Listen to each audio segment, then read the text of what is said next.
E pessoal, para finalizar agora a nossa aula, todo esse nosso conteúdo de digestão, a gente vai falar rapidinho das adaptações do sistema digestório de alguns cordados. Os peixes cartilaginosos, por exemplo, pessoal, tem uma região do intestino que é diferenciada numa válvula em espiral. E essa válvula, por ter esse formato, acaba retardando a passagem do alimento, né? Enrola, né, esse tempo de passagem. E justamente essa demora favorece a ação das enzimas digestivas sobre o alimento que está ali sendo trabalhado, sendo transformado. Já os peixes ósseos, pessoal, eles não têm essa válvula em espiral. Eles têm projeções no intestino, né?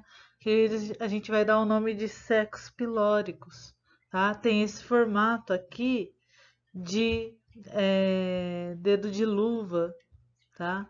Esses sacos pilóricos, então, eles servem como se fossem um saquinho, né? Quando o alimento vai passando, ele acaba parando aqui nesses sacos, né? Fica um tempo e nesse tempo é feita a digestão e a absorção dos nutrientes. Nas aves, pessoal, a gente também tem algumas estruturas diferentes, tá? Por exemplo, para aprisionar o alimento, né, as aves têm o bico córneo, né? Elas não vão apresentar dentes ósseos, né? Elas vão apresentar esse bico córneo, tá? Depois que passa, então, pela boca, elas têm uma língua bem calcificada, a gente já viu também. O alimento vai para o esôfago e depois ele fica aqui no papo, tá?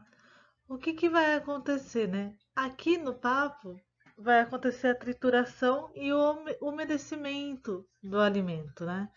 E também um armazenamento de uma grande quantidade de alimento que vai sendo consumida aos poucos. Depois do papo, a gente vai ter o proventrículo. Esse proventrículo, ele é o estômago químico da ave. Então é aqui onde as enzimas digestivas vão começar a trabalhar.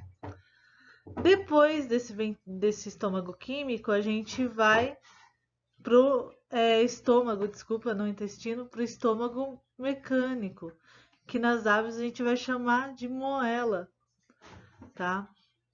Então, pessoal, o que acontece? Muitas aves pegam e consomem pedacinhos de areia, né, ou pequenas pedrinhas, por exemplo, avestruz, para esse material ficar acumulado aqui na moela e ajudar durante o peristaltismo, né, é, nesse trabalho manual do alimento. Depois vai para o intestino delgado e sai pelo orifício, né, onde saem as fezes e a urina no mesmo orifício, que é a cloaca. Já nos mamíferos herbívoros, pessoal, uma característica que a gente vai ter é que o intestino delgado ele vai ser mais longo se comparado ao tamanho do intestino delgado de um animal carnívoro, por exemplo, tá? O intestino como um todo é maior e o ceco também, né, que é aquela reestrutura que interliga intestino delgado ao intestino grosso, ele acaba sendo maior também. O que que acontece, né? Por que esse tamanho maior? Quanto mais longo, mais retarda o tempo de passagem do alimento. E esse retardo, né, ele também permite a ação dos micro-organismos simbiontes que vão degradar a celulose. O animal que é o animal que é herbívoro, ele tem essa relação muito simbiótica mesmo com os micro-organismos que vão degradar a celulose. Porque lembra, o mamífero ele não vai produzir celulase, tá? São os micro-organismos dentro dele que vão produzir e daí vão degradar a celulose e o carboidrato aproveitado vai tanto para o animal hospedeiro quanto para a microbiota dele.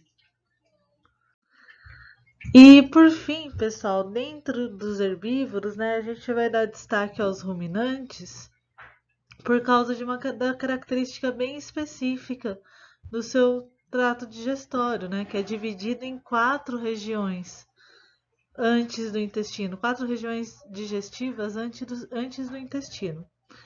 Como que vai acontecer então? Quando o animal ele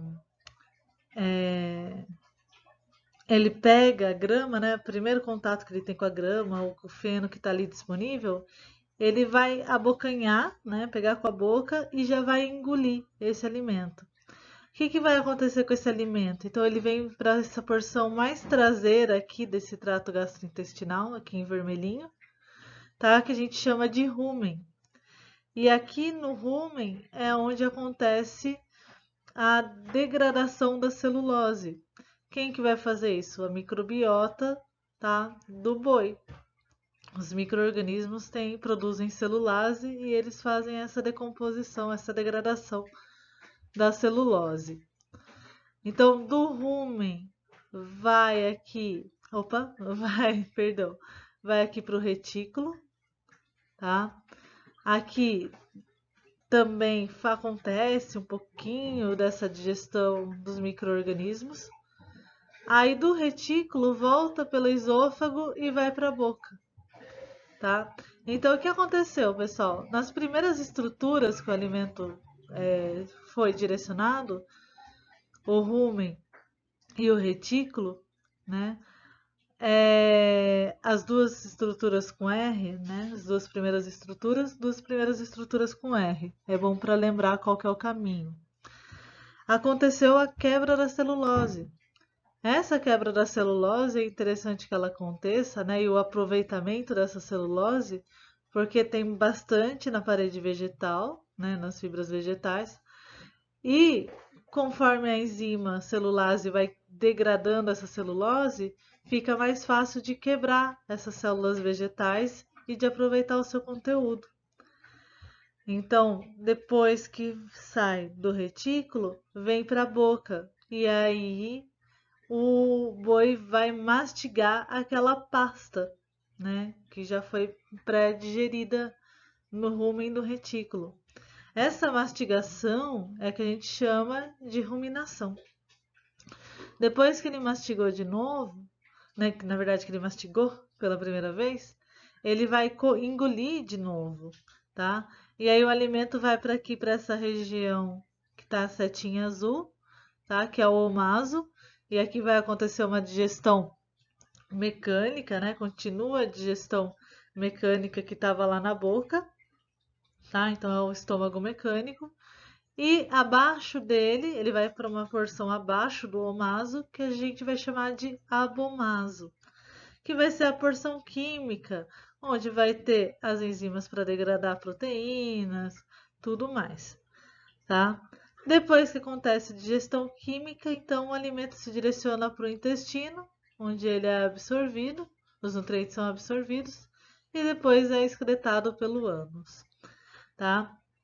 Aqui no rumen e no retículo, né, que são os primeiros lugares onde acontece a degradação da celulose, essa degradação vai se dar através do processo de fermentação. E a fermentação da celulose por esses micro-organismos libera grandes quantidades de metano, grandes quantidades mesmo, é o tempo inteiro praticamente acontecendo, né? Então, acaba que o animal ruminante ele apresenta muita flatulência, né, o chamado pum, e eructação, que é o arroto, tá? Então, é essa justamente por liberar tanto metano que a pecuária, né, de bovinos ela tem sido muito associada com o aquecimento global. Tudo bem, pessoal? Aulinha rápida só para a gente terminar o conteúdo, tudo bem? Bons exercícios para vocês.